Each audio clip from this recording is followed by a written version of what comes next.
ആയിട്ട് നിൽക്കുന്നൊരു എനർജിയാണ്. ഏ ഏത് ബോഡിയിലാണോ ആ ബോഡിയിലുള്ള, അതായത് ഇപ്പോൾ കേൾക്കുന്ന ആളാണ് ഇപ്പോൾ ഫെമിനൻ എനർജി. അത് ജെൻഡർ വൈസ് അല്ല നമ്മൾ പറയുന്നത്, എനർജി വൈസ് ആണ്. അപ്പോൾ ആ ഒരു ഫെമിനൻ എനർജി അല്ലെങ്കിൽ ആ ഒരു രീതിയിൽ നിൽക്കുന്ന നിങ്ങൾ ശരിക്കും പറഞ്ഞാൽ ഹൈലി മാഗ്നറ്റിക് രീതിയിലോട്ട് വന്നുകൊണ്ടിരിക്കുക. അതായത് നിങ്ങൾ എന്താഗ്രഹിച്ചാലും ഇപ്പോൾ അല്ലെങ്കിൽ കുറച്ച് കഴിഞ്ഞിട്ടാണെങ്കിലും നിങ്ങൾ ആഗ്രഹിക്കുന്ന നിങ്ങളുടെ രീതിയിലേക്ക് വരുന്നുണ്ട്. അതായത് ഓൾമോസ്റ്റ് എല്ലാ കാര്യങ്ങളിലും നിങ്ങൾക്ക് നല്ലൊരു പോസിറ്റീവായിട്ടും നല്ലൊരു ഗ്രോത്തും നല്ലൊരു ചേഞ്ചസും നിങ്ങൾക്ക് തന്നെ വളരെ പീസ് ഫീൽ ചെയ്യുന്നു. ഇപ്പോൾ ഈ ഒരു പേഴ്സൺ ഡിസ്റ്റൻസിലാണ് എന്നത് ഓക്കെ തന്നെയാണ്.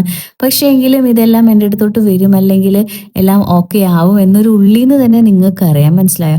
അപ്പോൾ പാർട്ട്ണർ ശരിക്കും പറഞ്ഞാൽ എത്രയൊക്കെ ഡിസ്റ്റൻസിൽ പോയാലും അത് ബാലൻസ് ആവും. അതല്ലെങ്കിൽ യൂണിവേഴ്സായിട്ട് എൻ്റെ അടുത്തോട്ട് കൊണ്ടുവരും. ആ ഒരു പേഴ്സൺ എന്താണോ ചെയ്യുന്നത് അവിടെ നല്ലൊരു പണി കിട്ടി അല്ലെങ്കിൽ മനസ്സിലായി എൻ്റെ അടുത്തോട്ട് തന്നെ തിരിച്ചു വരുമെന്ന് ഫെമിനനായിട്ട് നിൽക്കുന്ന നിങ്ങൾക്ക് നല്ലതുപോലെ അറിയാൻ പറ്റും. കാരണം എന്ന് വെച്ചാൽ നിങ്ങൾ അത്രയ്ക്ക് ഹൈലി നല്ലൊരു എന്താ പറയുക ഫെമിനൻ എനർജിയുടെ അങ്ങ് ടോപ്പ് ലെവലിൽ നിൽക്കുന്ന ആ രീതിയിലുള്ള ഒരു പവറാണ്. കാരണം വെച്ചാൽ നമ്മൾ ഒരു സറണ്ടർ സ്റ്റേജ്, ഇനി എന്ത് വരുവാണെങ്കിലും വരട്ടെ, ഞാനൊന്നിനും വേണ്ടി കരയോ വിഷമിക്കുകയില്ല, അത്രയും ഹൈലി പവർഫുൾ എനർജി ആയതുകൊണ്ട് തന്നെ നിങ്ങൾ വളരെ എന്താ പറയുക, അതുകൊണ്ട് തന്നെയാണ് നമ്മൾ ഫസ്റ്റ് പറഞ്ഞ കാർഡ്സിനെ നമുക്ക് മനസ്സിലായത്. കാരണം എന്ന് വെച്ചാൽ എനിക്കിപ്പോൾ ഇതിനൊന്നും എനിക്ക് കഴിയില്ല, ഇനിയിപ്പോൾ ഇതേപോലെ ഡ്രാമയ്ക്കൊന്നും എനിക്ക് കഴിയില്ല, എൻ്റെ മൂഡിപ്പോൾ ആ ഒരു രീതിയിലല്ല എന്ന് വരാനുള്ള കാര്യം തന്നെ നിങ്ങളുടെ എനർജി അത്രയ്ക്ക് ഹൈ ആയി നിൽക്കുന്നത് കൊണ്ട് തന്നെയാണ്.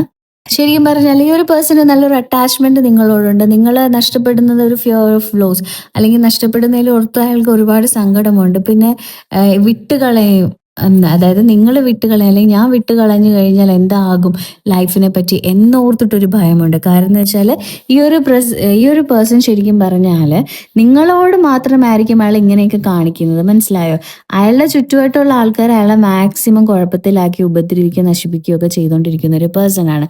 അപ്പം ഇയാൾക്ക് മറ്റുള്ളവരുടെ ഇടയിലോട്ട് ചെന്നിട്ട് ഇതേപോലെ കൺട്രോൾ ചെയ്യാനും അല്ലെങ്കിൽ ഇതേപോലെ ഇങ്ങനെ ഇറിറ്റേറ്റഡ് ആയിട്ടുള്ള സ്വഭാവങ്ങളും കാണിക്കാൻ പറ്റത്തില്ല. മറ്റുള്ള ആൾക്കാരൊക്കെ തിരിച്ച് നല്ലതുപോലെ കൊടുക്കും. പക്ഷെ നിങ്ങളെന്ന് പറയുമ്പോൾ അയാൾ ഇഷ്ടപ്പെടുന്ന ഒരാളാണ്, നിങ്ങളും ഇഷ്ടപ്പെടും. അപ്പോൾ അതുകൊണ്ട് നിങ്ങൾ മാക്സിമം ക്ഷമിക്കും. നല്ലൊരു ഫെമിനൻ എനർജിയിലോട്ട് വളർന്നതൊക്കെ കൊണ്ട് തന്നെ നിങ്ങൾ വളരെ എമ്പതൊക്കെ ആയിരുന്നു. അപ്പോൾ കുറേയൊക്കെ നിങ്ങൾ സഹിക്കുകയും ക്ഷമിക്കുകയും നിങ്ങൾ വഴക്ക് പറയും, അടിക്കുകയും എന്ത് ചെയ്താലും ചിലപ്പോൾ നിങ്ങളൊന്നും പറയില്ലാത്തൊരു എനർജിയാണ്. മനസ്സിലായോ?